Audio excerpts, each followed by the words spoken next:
The Danish Israel Mission, well, you can know us by what we do, of course, but you can also know us by who we work together with, what kind of partnerships we have. In the Danish Israel Mission, we also like to tell stories. We like to bring stories from Israel to Denmark to let the Danish people know what's going on in the Messianic communities in Israel and around the world. Many of you have probably seen a lot of young Danish people wandering around at the LCJE-konferences.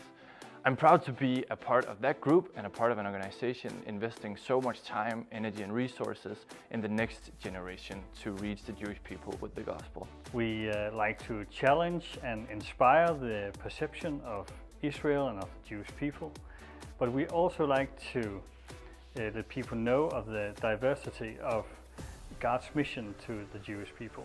And one of the partnerships that are really crucial to us at this time, and it's been so for the last sort of 10 years or even more, is the work out from the Emmanuel Church in Tel Aviv.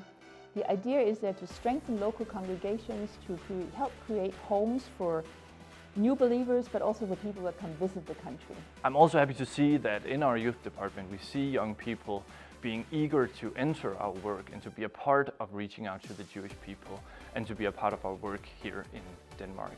We see people both working in Denmark and in Israel, both on staff and as volunteers, and both short-term and long-term. We also visit churches around the country to tell them about the Jewish roots of Christianity. This Easter we had almost 600 different participants to Seder meals around in different settings around the country.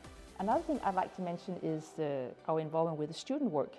We've been involved with them ever since they started, and I think it says something about us, our faithfulness in partnership.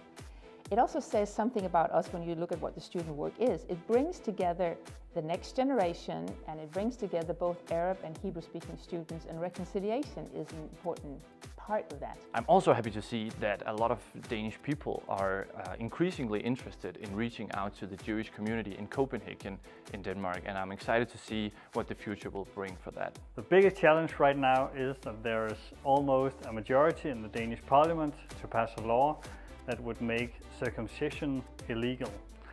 We're trying to change the opinion by bringing articles, writing articles, and by trying to commit to a dialogue both to politicians but also to the Jewish community in Denmark to let them know that they are not alone in this struggle against this law. As challenges as the youth department, we face that there is a lot of instability within this age group that we are working with. People are changing studies, they are changing work, and they are moving away, causing us only to have a limited time to work with them. That causes a lot of instability, but it is our hope and pray that the instability will create creativity and in the end progress for our youth department. What maybe takes up more space for us is the work with the Danish congregation in Jerusalem. And for us that is a place where we in Denmark have a sort of a foothold in Israel to know what's going on in the country, in the Messianic movement, to be informed, to be updated. But it's also a place for us where we can introduce people that come from Denmark, mainly young people, to what life in Israel is, what the Messianic movement is, and how they can be engaged, and hopefully get to love and appreciate what Israel, the land of Israel, the Bible of the Jewish people, what it does for us and for them.